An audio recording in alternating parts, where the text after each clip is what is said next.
Hey guys, welcome back to another Alchemy Stars video. Today I just wanted to go over pretty much a cleanup slash wrap up of like the third year anniversary and what you guys should prepare for slash some advice for like the newer players who just joined the game.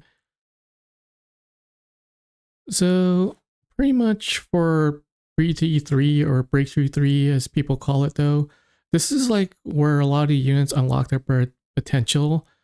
For Victoria, she doesn't need her breakthrough 3. It's kind of more like if you have Geno or not, that's when this thing really shines. But in general, you don't really need her at breakthrough 3. She perfectly functions just fine at like no breakthroughs though. But realistically, you could get the first two because on 6-star units, the first two breakthroughs are free. On the 5 stars, if their first breakthrough is free, then 4 stars they don't get a free breakthrough and stuff like that.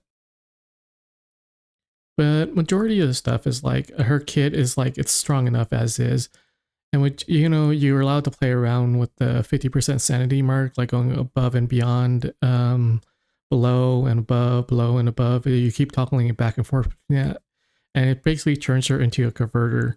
So she's like a main DPS with the ability to convert tiles though. And without Geno or about another like synergistic character with her, it's kind of hard to like play around with this though, because there's only like a few characters that are actually be able to gain sanity like that. Victoria being one herself, when you put a marker on her on the enemy and when you deal damage to him, you gain back sanity. You could go that way though. But realistically, you're probably only generating like maybe one or two. But with like, you could generate up to like 14 or something, 14 or 7, depending on like how many of the cards you save up and all the other synergistic units and stuff like that you put along with it. Like, I think May's the only other one that has like sanity regain. The other one uses sanity, like Lenore and I think Gilles. Yeah. But realistically, yeah, Breakthrough 3 is not necessary. Or I would save up for the upcoming anniversary, or if you have extra and if you want to gamble, Mia's a good sub DPS for like her and Hadi are both like really good units to have her. And especially when this is exclusive rerun right now. Right now it looks like she is like a bait banner though because of the upcoming collab with Ryza. So it's really up to you guys of like if you want to pull for her or not. Maybe you'll get her in the free 10 pull that we're getting. It's like 1 pull per day, but yeah. But yeah, they both her and Hadi. Hadi's the or let's see, use the other unit right here. Where is she? Right here. And they both like synergize with like low HP to increase more damage. But with Mia's case is that her low HP gains her more shielding, which causes her to do more damage depending on how much shield she has. And then there's William. William kind of got like super overshadowed by how OP Victoria is. He's just a solid converter, I guess you could say. He's kind of in the same realm as Anthony for green tile conversion. It's the same case though, but he benefits a little bit more like a DPS, I guess, from dark tiles. But in general, it's kind of like if you had to pick the two, go with Victoria though, because he goes into the mainstay banner after this thing ends. Top picks right here are just if you get one of these units, they're okay. They all synergize with like Victoria, like a little bit of the case, but it's like extreme. But Geno's the main prize right here if you do have Victoria altar. And then there's Tina. Tina's an okay water converter though, but realistically, if you don't have one, she's okay, but she's not like the top of the top, I guess, though, just because of how her kit works. And I think right here and the main stable where we got like 50 free pulls. So this is mainly for the new players though, but this is how like some of the banner system works though. So for exclusive banners, they have their own separate pity, known as that if you fail the 50-50 2 times on there on the third pull or something like that, or the third 6-star that you get, I should say, you automatically get that unit, and doesn't get carried over. But the limited time banners ones do. Like if you fail 2 50-50s, and if you decide like, okay, I'm going to save up for the next unit, you could also do that, and it'll be guaranteed on banner. So this is what I personally myself do, is that I chase only after the first 6-star. It doesn't matter how many pulls I get go into it though, but once I get that 6-star, if I don't get them, I just stop. The reason why is because it goes into the rotation banner also, so you can also pick it up there, but they don't share the same pool. And my logic is this, is that if I fail 2 50-50s in a row, the next banner that I go for, I'm going to get that on banner unit. So because the pity carries over. And since all these limit time banners goes into mainstay, the chances of me failing the 50-50 and getting one of the other units, other banner units I missed, is very highly. But you know, RNG is RNG. But yeah, that's how I get like a lot of the units, because of that way. And the rotation itself is just like, I just use the star flares, I think they're called, right? Yeah. Just to pull on this to get the units that I miss and stuff like that. I rarely chase after breakthrough 3s though, because usually by like, if I fail 50-50s enough, I usually get the breakthrough 3 for that way. And then you get like extra like crystals and stuff like that from like the abyss and stuff like that for like units that you must be 3 to make them like actually less clunky to play with or usable or something like that though. But majority of stuff you could just go with breakthrough 0 for the most part though. There are a couple of units in the game that are like a must be 3, but yeah, that's maybe for like another video, I guess, if people want that. And for the mainstay banner itself, I suggest this to all new players, is like, don't pull on this because it's a big waste of like resource. Mainly because you're just pulling from like whatever pool that it is. And this one's more of a focus one. So like, at least if you fail the 50-50 here, and you're going for the units on banner though, eventually you will get them just by, you know, continuing playing the game and collecting these star flares. They do take a while though, but if you're targeting a very specific unit, then yeah. And for these time limited ones, I just toss them into here to tell you the truth. But for this time and this time specifically though, for the mainstay, because I got the 6-star on my first pull, then I got like on my next, I think 4 10 pulls that we got for free, I didn't get the second one. So I might toss single pulls from here into this until I get the 6-star, so it resets the pity counter though. If I just want extra free 6-stars, you know, I think it'll probably cost me maybe another 20 something odd pulls though. So I'm thinking my count's at like 40 something right now. So I think after like a couple more pulls, it should just break into the thing. Then I should start ranking it up though. But yeah, realistically, it's just like getting a free random 6-star, I guess though. But yeah. And that's what happened to Victoria though. I was chasing after her Breathe 3, then I end up maxing out max breakthroughing Novio. So I have a max breakthrough Novio now.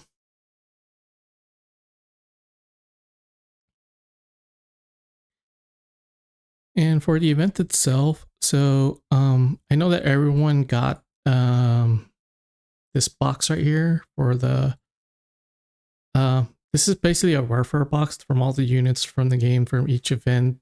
They gave out like a welfare unit though that always comes max breakthrough. This one they only give you 1 copy, but yeah. Here's the truth though. So from dawn till May, like from here to here, you could actually grab them through the adventure tales though, because they reward you through the adventure tales that you could just unlock them.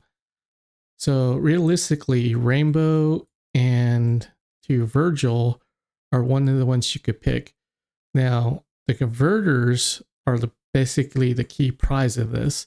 So like Brandy, Matthew, and Virgil are the three converters. Virgil's a little bit special because he's a dark tile converter though. And the sucky part is that because I think you need his kit at max breakthrough to even make it usable because of how much little tile conversion he has without breakthroughs. So let me check here. Yeah. So this one, if activated runs, gives one additional tile. And this one increases the thing.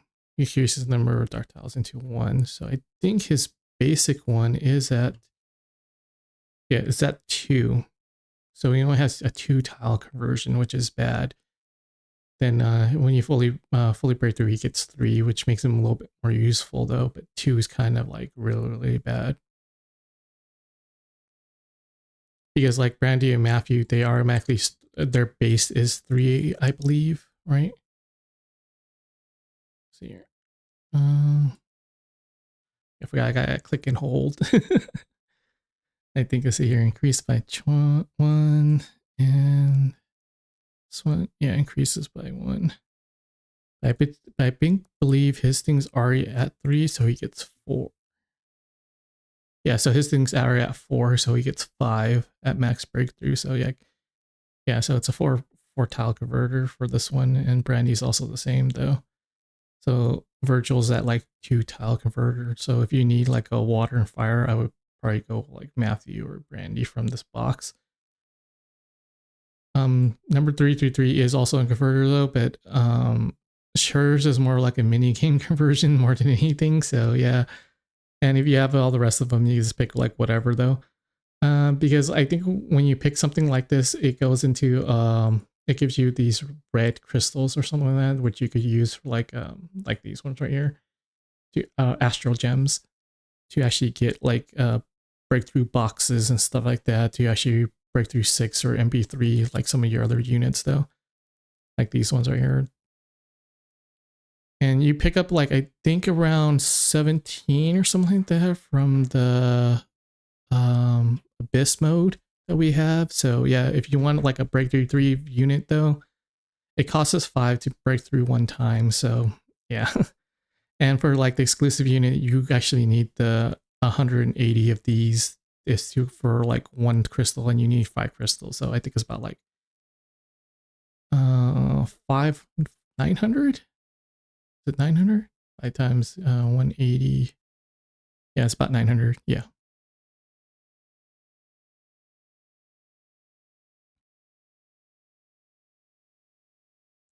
That's usually why I said like chasing after breakthroughs is kind of like a fool's errand, in the sense that if you pull or play the game long enough, you can actually get the breakthrough 3 just from the shop itself. And also for like the Aurorians and stuff like that, it's better to have the unit than it is to have a breakthrough majority of the time though. Because yeah. Yeah, that's why I found out. It's like it's kind of more thing, but you can also get like friends units, I guess. But yeah, that's not. I'm going off at a tangent again. Sorry, but yeah. So that's that. Then the other thing I wanted to talk about was the event right here for Queen's Favor. So every single server in this thing will have a different poll count though, and the winner is the overall. So they're going to tally all the votes from like all the servers and then give us the winner. Right now, I think in the lead is Azure / Frostfire, Requiem, Reinhardt, from like what the other people are recording that from Reddit and stuff like that though. But yeah, those are a top 4 to 5 units. I think like maybe yeah, Tengyang from the China unit over here, or CN unit. Yeah, Anteng. Yeah, she's also pretty highly ranked over there too. So yeah, so the overall winner of all these votes will get the dream event. Then the memorial outfit will get like a special, from more than likely from the male. The male will probably get the memorial because in the rules it says the winner will be from the one from male, one from the female or orients, stuff like that. So it is what it is. Oh yeah. And also the new seal, I guess, though, that we got, Claymore. So if you have the other 4 legendary Warriors, you could start recruiting Claymore. And for refinement wise, I know they just unlocked them for the legendary Warriors. I'm kind of like 50-50 on it though, because it's like, it's good, but it's like, eh. They basically gave Frostfire back her kit though that they took away from her previous breakthrough. I know they buffed it though, but now they're adding that kit back in as refinements, which is kind of funny though. But yeah, Regal just gets more damage and more Viz gain on his chain combo, and he gets more Viz gain depending on how many enemies around him. So yeah, Frostfire gets increased damage for every single time she casts her active skill. So it does like 3% more damage per cast on cast, and then she gains a basic attack up though. That's basically it in a nutshell. Mythos gains extra damage on her auto attacks and Viz gain on auto. And Requiem gains more damage on her active and some more gain on that though. Like her auto attacks gain more damage on her active skill and stacks and stuff like that, I think. So Claymore is, I'm not sure if this is lore accurate or they're just as a placeholder for like no element though, because if you look into the system itself, it says the skill description, there's no skill. So they're still probably building them out, but it'll be interesting though, because when you fight him in the old seals after you collect them, he's able to shift his element depending on the enemy's leader. And it would be pretty interesting for him to have that passive as a unit within your team, that his element is dependent on whatever your leader is. So he'll be our first quote unquote rainbow character / a wild card, I guess, unit that is, he doesn't have a dependent element though. So yeah, so he'll probably just fit to any team. So, and let's see here. Oh yeah, and his recruitment's a lot longer though, because normally it takes about 2 months to recruit a legendary Aurorian, from what I remember. About 2 to 2.5 months, somewhere around there, I guess to say. But over here, the prism cap is from, I think, 3,000, and now this one's 5,000, so it's a 2,000 increase, and this one was 10 days, and they increased it to 15, so he has 5 more days here. And same thing for the Spire cap. I think it's 20 on the other ones, and this is 40. But his is on every single Spire. So I suggest you guys start clearing Spire if you want him. I'm not sure if this thing goes up in Spire count, if I remember right. I remember like one of them being daily missions count, and the other time gate is dispatch count. And the other 2 were just collecting materials, but there's a huge gap on the prism. And it's going to be like a crazy amount of prisms though, I think though, which is basically staminas. Like every single time you use up stamina, it goes into this thing. So yeah. I think that was it for that. And then the last thing is Arden's Stream. So you're basically just getting a free outfit from there. And in the Dream Shop itself, you guys should keep doing it to get the Dream Shard Crystals if you haven't finished like one of the other outfits or something like that. Because that's how you're going to get like one of the older outfits that from the Dream is getting more Dream Shards though. And it's a 1-to-1 conversion ratio. So yeah. And I believe that's it though for the wrap up. And I guess my advice is that, like, if you guys are like planning to pull on the collab that's coming up, on average they give us about 20 free pulls though, because that's what they did for the Dragon Maid, is they gave us 10 in the mail, then another 10 later on. Because normally it's 6 units, not 6 units, 5 units altogether. 2 5-star, not 2 5 stars, 2 6 stars and 3 5 stars. And I guess the third 5-star is kind of iffy though, because on one of them they made Fenrir a 4-star, which is the 5th unit, but it's usually a warfare unit though. So there's only 4 characters you should pull on. You get pull on pretty much, and each of the 6-star banners will have a company's 5-star with it though. So hopefully you'll be able to pull one copy, and they give you a box in the event for a selector of one of the 2 5-stars. So you'll get one of the selectors, not one of the selectors, one of the 5-stars for free. Plus the warfare. The warfare unit will always be fully breakthrough just from the events where you get copies of it. And I think that was it, besides the rest of the anniversary logins and stuff like that though. But yeah, I'll probably make a video later on once I finish unlocking the rest of Barton's thing. But it's been relatively easy right now for the EX stages though, because I have been for like the first EX, I guess you could say, and the other 2 are kind of like whatever though. But yeah, if you have Reinhardt for this event, it's going to be a super cakewalk for you though, because this event is built for Reinhardt. It's just the way it is. Sometimes it's a Thunder Sniper that's getting increased damage on her active. That's the second rule.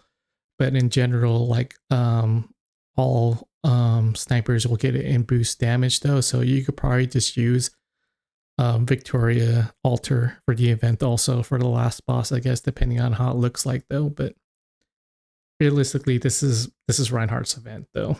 Even of course it's a Barton's dream. So I guess it kind of like matches in though, because she is the leader of them. Yeah, so all the 3rd anniversary was okay. It wasn't like over the top like I think as like the first 2 anniversaries where they had like an actual live stream. But yeah, it is what it is sometimes. So I'll catch you guys next time, and good luck. Bye.